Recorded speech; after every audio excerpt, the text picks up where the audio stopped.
Hello everyone, ত্রিপুরার সকল সরকারি চাকরি প্রত্যাশী ভাই বোনদেরকে আমাদের এই চ্যানেলে স্বাগতম।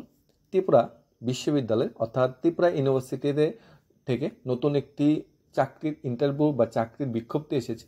চাকরির নোটিফিকেশনটা এসেছে শিক্ষক ও অশিক্ষক কর্মচারী দুইটা পোস্টেই নোটিফিকেশনটা এসেছে, যেখানে গ্রুপ সি থেকে গ্রুপ বি এবং গ্রুপ এ প্রত্যেকটা ক্যাটাগরিতে শিক্ষক কর্মচারী নিয়োগ করা হচ্ছে, অর্থাৎ প্রফেসর, অ্যাসিস্ট্যান্ট প্রফেসর এবং ক্লারিক্যাল বা গ্রুপ সি কর্মচারীও নিয়োগ করা হচ্ছে। এখানে টিচিং নন টিচিং পোস্ট যেটা বলা হয়, তোমরা যারা প্রত্যেকদিন সরকারি চাকরির সন্ধান খুঁজে থাকো তোমাদের জন্য এই ভিডিওটি আজকে খুবই ইম্পর্টেন্ট। তোমরা ভিডিওটা প্রথম থেকে শেষ পর্যন্ত দেখলে তোমরা বুঝে নিতে পারবে যে ত্রিপুরা ইউনিভার্সিটি থেকে টিচিং ও নন টিচিং পোস্টে কী কী ভ্যাকেন্সি এসেছে।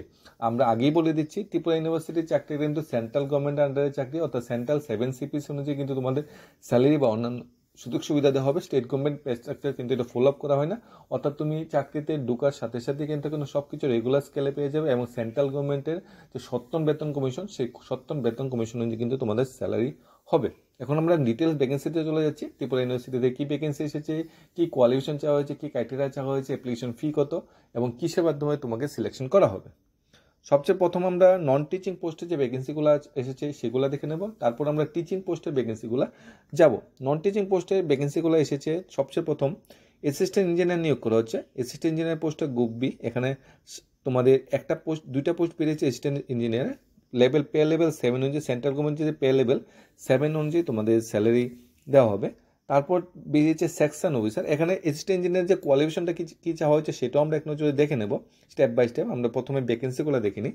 সেকশন অফিসারে এটাও গ্রুপ বি পোস্টে সেন্ট্রাল গভর্নমেন্টের পে লেভেল 7 অনুযায়ী তোমার 4টা ভ্যাকেন্সি এসেছে সেকশন অফিসারে। তারপর প্রাইভেট সেক্টরে ভ্যাকেন্সি এসেছে 2টা গ্রুপ বি। এখানে প্রাইভেট বলতে কিন্তু প্রাইভেট কোম্পানির জব নয়, প্রাইভেট সেক্টরি লেভেলের যে জব, এখানে 2টা ভ্যাকেন্সি এসেছে। তারপর অ্যাসিস্ট্যান্ট ভ্যাকেন্সি এসেছে একটা অ্যাসিস্ট্যান্ট ভ্যাকেন্সি এসেছে তোমাদের গ্রুপ বি পোস্টে। তারপর ম্যানেজার পোস্টে ভ্যাকেন্সি এসেছে একটা, পার্সোনাল অ্যাসিস্ট্যান্ট পোস্টে ভ্যাকেন্সি এসেছে একটা, তারপরে ফার্মাসিস্ট ভ্যাকেন্সি এসেছে একটা, স্টেনোগ্রাফার একটা, কিচেন অ্যাটেন্ডেন্ট একটা। এই যে ভ্যাকেন্সিগুলো এসেছে সবগুলি গ্রুপ সি এবং গ্রুপ বি পোস্টের, অর্থাৎ নন টিচিং পোস্টে যে ভ্যাকেন্সিগুলো বলা হয় সেই ধরনের ভ্যাকেন্সিগুলো এখানে এসেছে। এখানে তোমাদের অ্যাপ্লিকেশন ফি যেটা বলা হয়েছে, জেনারেল ওবিসি বা ইডাব্লিউএস ক্যান্ডিডেট যারা আছে তাদের 1000 টাকা ফিস লাগবে, আর SC ST হলে 500 টাকা এখানে ফিস লাগবে। অনলাইন অ্যাপ্লিকেশন তোমাদের স্টার্ট হবে 7 অক্টোবর থেকে, লাস্ট ডেট হলো 10 নভেম্বর, অর্থাৎ 7 অক্টোবর থেকে অ্যাপ্লিকেশন শুরু হয়ে যাচ্ছে। হাতে আর বেশি সময় নেই, অ্যাপ্লিকেশনও শুরু হয়ে যাচ্ছে, তোমরা প্রস্তুত থাকবে এবং 10 নভেম্বরের ভিতরে কিন্তু অ্যাপ্লিকেশন শেষ হয়ে যাবে। অনলাইন অ্যাপ্লিকেশন করার জন্য এই যে অফিসিয়াল ওয়েবসাইট আছে সেটা যেতে হবে, বা ত্রিপুরা ইউনিভার্সিটির অফিসিয়াল ওয়েবসাইটে গিয়ে তোমরা এই লিঙ্কটা পেয়ে যাবে যে কোথায় গিয়ে তোমরা অ্যাপ্লিকেশনটা করবে। এখন আমরা চলে যাচ্ছি কোয়ালিফিকেশন বা অন্যান্য ক্রাইটেরিয়া নন টিচিং পোস্টগুলো, এরপর আমরা টিচিং পোস্টে আসবো। নন টিচিং পোস্টের ভিতরে সবচেয়ে প্রথম যেটা পোস্ট বেরিয়েছিল আমরা দেখেছিলাম অ্যাসিস্ট্যান্ট ইঞ্জিনিয়ার সিভিল ব্যাকগ্রাউন্ড থেকে, ঠিক আছে। ফার্স্ট ক্লাস ডিগ্রি থাকতে হবে, রিলেভেন্ট ফিল্ড, অর্থাৎ সিভিল ইঞ্জিনিয়ার হতে হবে, সিভিলে তোমাদের গ্র্যাজুয়েশন ডিগ্রি থাকতে হবে, বিটেক বা বিই পাস আউট হতে হবে রিলেভেন্ট ফিল্ড থেকে। 3 বছরের এক্সপিরিয়েন্স থাকতে হবে এজ এ জুনিয়র ইঞ্জিনিয়ার পোস্টে, স্টেট গভর্নমেন্ট PWD বা এনি PSUতে, ঠিক আছে। এখানে বা যদি প্রাইভেট সেক্টরে যদি এক্সপিরিয়েন্স বলা হয় তাহলে 200 কোটি প্লাস কোম্পানি যারা চাকরি করা অভ্যস্ত এরকম স্টাফটা অ্যাপ্লাই করতে পারবে। সোজা কথা, তোমার যদি এক্সপিরিয়েন্স থাকে তোমরা অ্যাসিস্ট্যান্ট ইঞ্জিনিয়ার পোস্টের জন্য অ্যাপ্লাই করতে পারবে। ম্যাক্সিমাম এজ যেটা বলা হয়েছে 35 ইয়ার্স।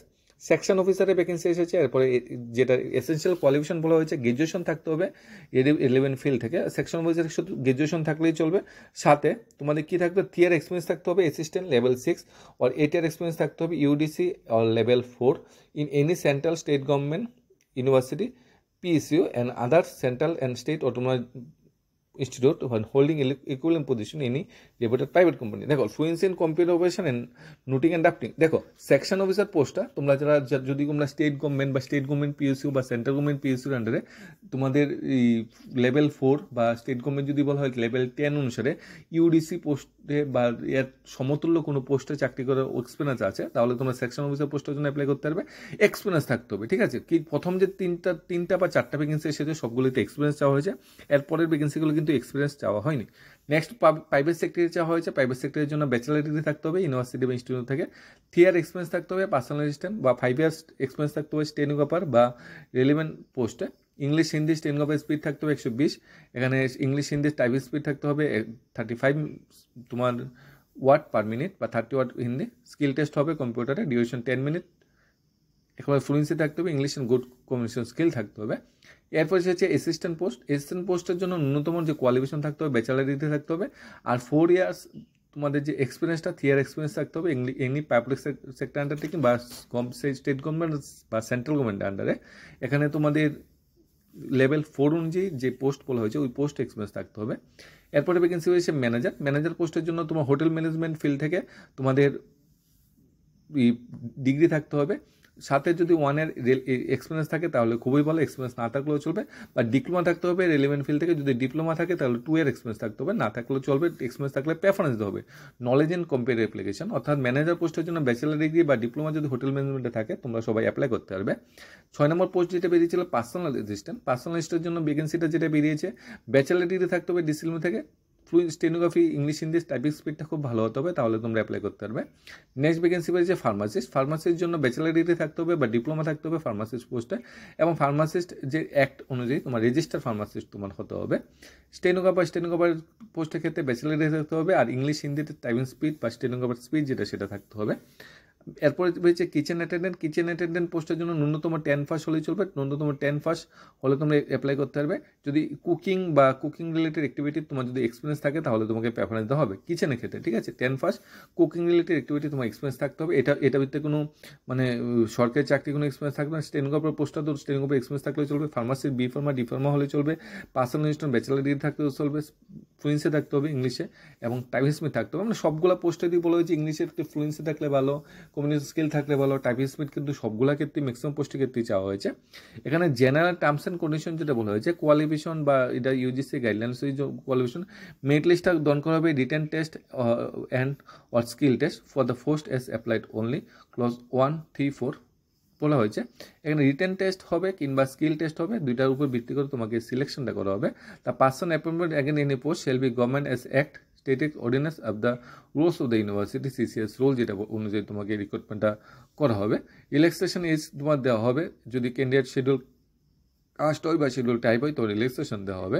যদি category pass regular employee and central government state government যদি ক্যাটাগরি থাকে এজ রিল্যাক্সেশন 5 years দেওয়া হবে, on condition to 3 years regular service closing date.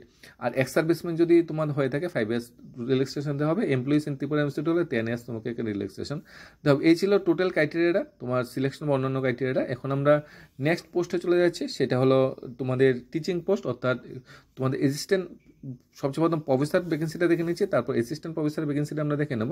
প্রফেসরের ভ্যাকেন্সি এসেছে বেঙ্গলি সাবজেক্টে শিক্ষক নিয়োগ করা হচ্ছে 2 জন, কমার্সে 2 জন নিয়োগ করা হচ্ছে, এডুকেশনে 1 জন নিয়োগ করা হচ্ছে, ইকোনমিক্সে 1 জন, ইংলিশে 1 জন, হিন্দিতে 1 জন, হিস্ট্রিতে 2 জন, জার্নালিস্ট মাস কমিউনিকেশনে 1 জন, লতে 1 জন, ম্যানেজমেন্টে 1 জন, মিউজিকে 1 জন, ফাইন আর্টসে 1 জন, ফিলোসফিতে 2 জন, ফিজিক্যাল এডুকেশনে 1 জন, পলিটিক্যাল সায়েন্সে 2 জন, সংস্কৃতে 1 জন, সোশ্যোলজিতে 1 জন, ট্রাইবাল ল্যাঙ্গুয়েজে 1 জন, বোটানিতে 1 জন, কেমিস্ট্রিতে 2 জন, ইলেকট্রিক্যাল ইঞ্জিনিয়ারিংতে 1 জন, কম্পিউটার সায়েন্স ইঞ্জিনিয়ারিংতে 1 জন, ফরেস্ট অ্যান্ড বায়োডাইভার্সিটিতে 1 জন, হিউম্যান সাইকোলজিতে 1 জন, ফার্মাসিস্টে 1 জন, তাছাড়া বেরিয়েছে মাইক্রোবায়োলজিতে 1 জন, তারপর বায়োলজিতে বেরিয়েছে 1 জন, ফিজিক্সে 1 জন, স্ট্যাটিস্টিক্সে 1 জন, জুলজিতে 1 জন, ইলেকট্রিক কমিউনিকেশন ইঞ্জিনিয়ারিংতে 1 জন, কেমিক্যাল অ্যান্ড পলিমার ইঞ্জিনিয়ারিংতে 1 জন, ম্যাটেরিয়াল সায়েন্স অ্যান্ড ইঞ্জিনিয়ারিংতে 1 জন, লাইব্রেরি অ্যান্ড ইনফরমেশনে 1 জন। অর্থাৎ প্রত্যেকটা ত্রিপুরা ইউনিভার্সিটির যতগুলো বিভাগ আছে, বাংলা থেকে ধরে ইংলিশ থেকে ধরে ইলেকট্রনিক্স থেকে ধরে যতগুলো ইঞ্জিনিয়ারিং থেকে ধরে কমার্স থেকে যতগুলো বিভাগ আছে, প্রত্যেকটা বিভাগে কিন্তু তোমাদের প্রফেসর নিয়োগ করা হচ্ছে। এলিজিবিলিটি ক্রাইটেরিয়া কিন্তু তোমাকে কি হতে হবে, টিচিং পজিশন থাকতে হবে, ব্যাকএন্ড পোস্টের জন্য তোমাদের টিচিং এক্সপিরিয়েন্স থাকতে হবে, ন্যাশনাল পাস আউট হতে হবে, পিএইচডি হোল্ডার বা ন্যাশনাল পাস আউট হতে হবে। তোমাদের অ্যাপ্লিকেশন যেটা 1000 টাকা আর 500 টাকা আগের মতো অ্যাপ্লিকেশন ফি যেটা লাগবে 7 অক্টোবর থেকে 10 নম্বরের ভিতরে অ্যাপ্লাই করতে হবে। অ্যাপ্লিকেশন ডেট বা অন্যান্য ক্রাইটেরিয়া কিন্তু সেমই রাখা হয়েছে। এরপর যেটা বেরিয়েছে ভ্যাকেন্সি বেরিয়েছে তোমাদের অ্যাসিস্ট্যান্ট প্রফেসর পোস্টে বেরিয়েছে তোমাদের কেমিক্যাল অ্যান্ড পলিমার ইঞ্জিনিয়ারিংতে একটা ভ্যাকেন্সি বেরিয়েছে, এডুকেশনে একটা, ইলেকট্রনিক অ্যান্ড কমিউনিকেশন ইঞ্জিনিয়ারিংয়ে একটা, ইনফরমেশন টেকনোলজিতে 2টা, মেটেরিয়াল সায়েন্স অ্যান্ড ইঞ্জিনিয়ারিংয়ে বেরিয়েছে একটা, পলিটিক্যাল সায়েন্সে বেরিয়েছে একটা, সাইকোলজিতে বেরিয়েছে একটা, সোশ্যোলজিতে বেরিয়েছে একটা, স্ট্যাটিস্টিক্সে একটা, লাইব্রেরি অ্যান্ড ইনফরমেশন সায়েন্সে ভ্যাকেন্সি বেরিয়েছে একটা। অর্থাৎ পার্টিকুলার সেকশন থেকে তোমরা মাস্টার ডিগ্রি পাস আউট হতে হবে, 50% মার্কসে আছে, নেসলেট পাস আউট হতে হবে বা পিএইচডি পাস আউট হতে হবে, তাহলে তোমরা অ্যাপ্লিকেশন করতে পারবে। টিচিং এক্সপিরিয়েন্স থাকলে তোমাকে এখানে এক্সপিরিয়েন্স দেওয়া হবে। অনলাইন অ্যাপ্লিকেশন যেটা 7 অক্টোবর থেকে শুরু হয়ে যাচ্ছে, 10 নম্বর ভিত্তিতে কিন্তু অনলাইন অ্যাপ্লিকেশনটা সেরে নিতে হবে।